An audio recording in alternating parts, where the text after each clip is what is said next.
Women over 60.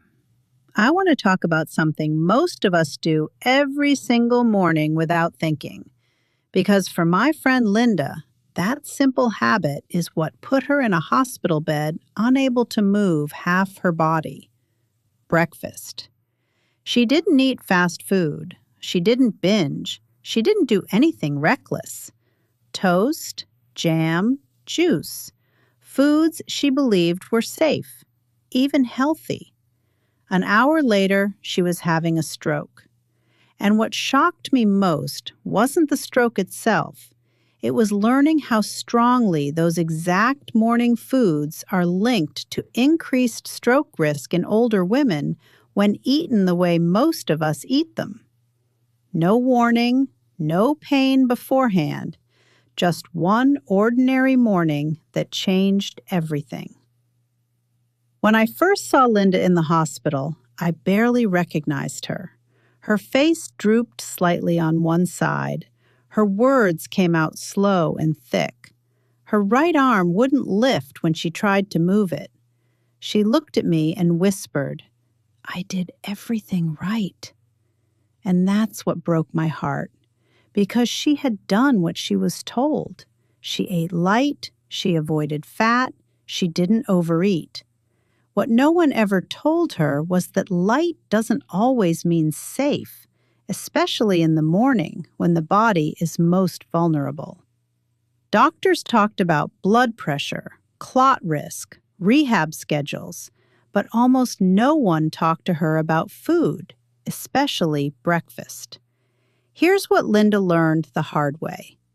Many of the most common senior-friendly breakfast foods cause a rapid spike in blood sugar, followed by a sharp crash. White toast, sweetened cereal, fruit juice, low-fat muffins, breakfast bars.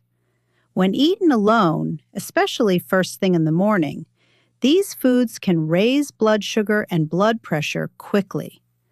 Over time, those spikes strain blood vessels. They increase inflammation. And in older adults, they can quietly raise stroke risk far more than most people realize. Linda wasn't overeating. She was underfueling and misfueling, day after day, year after year. The first weeks after her stroke were hard. Rehab was slow, frustrating, humbling. She had to relearn how to button a shirt, how to steady herself when standing, how to trust her body again. There were days she cried and said, "I feel like my life ended at breakfast." But then something changed. A therapist suggested she meet with a nutrition specialist who worked with stroke recovery patients, and that conversation changed everything. They didn't put her on a diet. They didn't restrict her. They rebuilt her meals, starting with breakfast. Linda stopped drinking juice on an empty stomach. She stopped eating carbohydrates by themselves. She stopped trusting labels like low fat and heart healthy without context. Instead, she learned to pair foods properly: protein to stabilize blood sugar, healthy fats to protect blood vessels, slower digesting carbohydrates to fuel the brain without spikes, eggs with oats instead of toast alone, yogurt with nuts and berries instead of cereal, toast only when paired with protein and fat. Nothing extreme, nothing complicated, just balanced.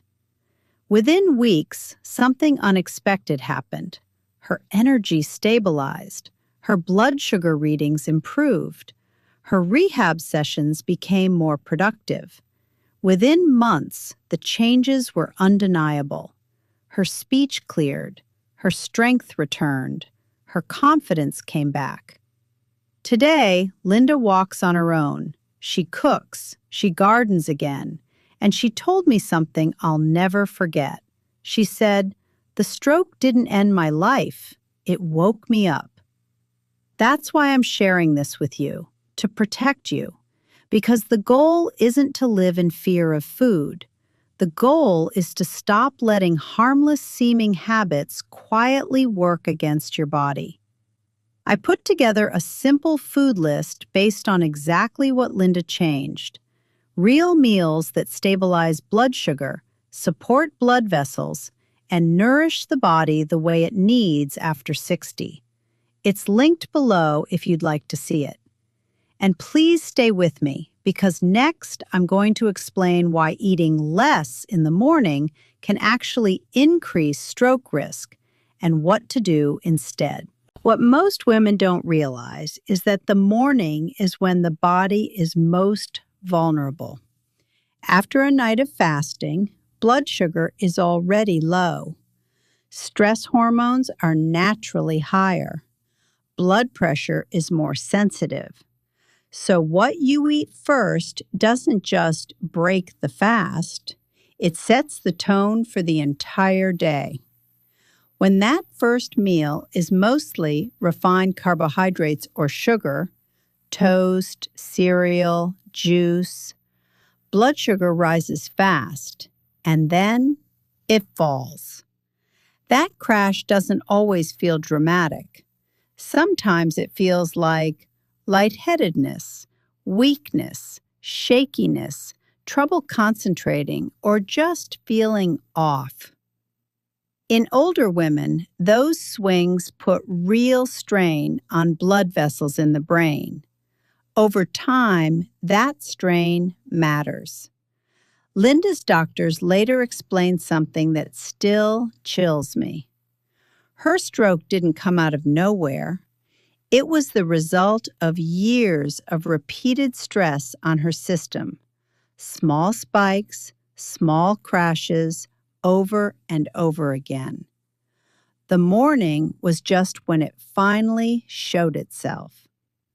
What made this especially dangerous was that Linda believed she was doing the right thing. She ate light because she thought eating more would be worse. She avoided fat because she'd been told to. She relied on juice because it felt gentle and natural. And she wasn't alone. I hear the same story again and again. Women who skip breakfast or eat very little, rely on coffee and toast, choose cereal because it's easy, drink juice instead of eating real food. It feels sensible, but the body doesn't interpret it that way. Without protein, blood sugar isn't stabilized. Without healthy fats, blood vessels don't stay resilient. Without steady fuel, the brain doesn't get what it needs to regulate pressure and flow. The result isn't immediate disaster, it's quiet damage. After Linda came home from rehab, she was terrified of doing something wrong. She told me, "I don't want to live scared, but I don't want to ignore this either." So she focused on one thing at a time. Morning meals first. She started simple. Instead of juice, she ate whole fruit, paired with yogurt or eggs. Instead of cereal, she chose oats with protein and fat. Instead of toast alone, she added eggs, avocado, or nut butter. She didn't eat more food, she ate more complete food. And something unexpected happened. Her mornings felt calmer. Her energy didn't dip mid-morning. Her blood pressure readings became steadier. She said it felt like her body finally had a cushion instead of running on fumes. What surprised her doctors most was how much this supported her recovery. Her physical therapy sessions improved. Her balance stabilized faster. Her confidence returned sooner than expected. One therapist even said, "Whatever you're doing at home, keep doing it." That's when Linda realized something powerful. Healing isn't just about what happens in the hospital. It's about what you give your body every day. This is why I want to be very clear about something. You don't need to eliminate carbohydrates, and you don't need to fear food.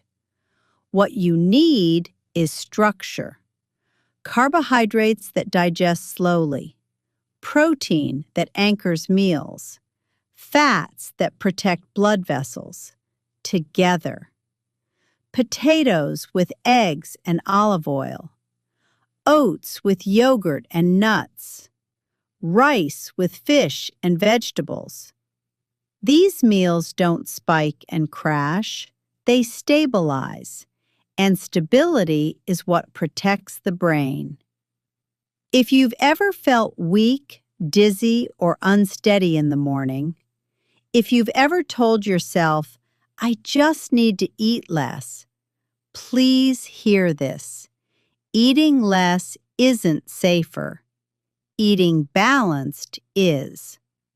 In the final part of this video, I'm going to share the last mistake Linda corrected, the one almost everyone misses, and why it matters just as much as breakfast when it comes to stroke prevention and long-term independence.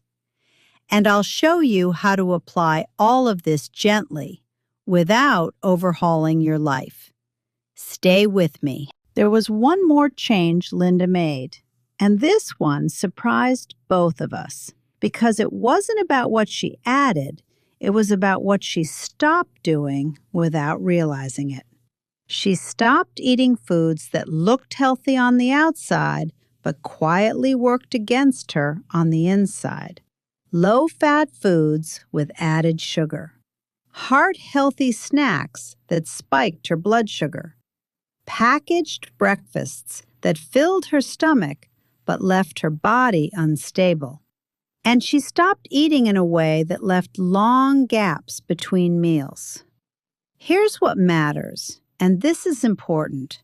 As we get older, the body doesn't tolerate extremes very well. Long stretches without food, big spikes followed by crashes, meals that are all sugar or all restriction. Those patterns stress the blood vessels, confuse blood sugar regulation, and strain the brain over time. Linda didn't need perfection. She needed consistency, balanced meals, regular timing, foods that worked with her body instead of against it. Once she stopped swinging between light and crashing, something remarkable happened. Her energy evened out, her balance improved, her confidence returned. And perhaps most importantly, the fear loosened its grip. She stopped living in constant worry about the next thing that might go wrong. I want to be very clear with you. This isn't about blaming yourself, and it isn't about fear-mongering. It's about understanding that many of the habits we were encouraged to follow were incomplete, not malicious, just missing context. You don't need to eat less to be safer. You don't need to avoid food to protect your heart. You need meals that stabilize you, meals that support blood sugar, blood vessels, muscle, and brain function together. That's what protects independence. If this story resonated with you, if it made you pause and think about your own mornings, I created something to help make this simple. I put together a clear food list and recipe guide based on exactly the kinds of meals that supported Linda's recovery. Nothing extreme, nothing trendy, just real food properly paired. The guide shows which foods to focus on, which harmless foods to be careful with, how to build balanced meals without overthinking. You'll find it linked below if you'd like to take a look. Let me leave you with one simple example, the kind of breakfast Linda eats now. It isn't fancy, a bowl of oatmeal cooked slowly, a spoonful of plain Greek yogurt stirred in, a small handful of walnuts, and berries on top. Carbohydrates for steady fuel, protein to stabilize blood sugar, healthy fats to protect blood vessels. It keeps her full, it keeps her steady, and most importantly, it keeps her body supported instead of strained. If you take nothing else from this video, take this. Ordinary mornings matter more than we think, and small, consistent choices made gently can change the direction of your health far more than fear ever could. If you found this helpful, consider subscribing so you don't miss the next conversation. And if you'd like guidance you don't have to piece together on your own, the food list is waiting for you below. Take care of yourself, move gently, and remember, your body is still capable of healing.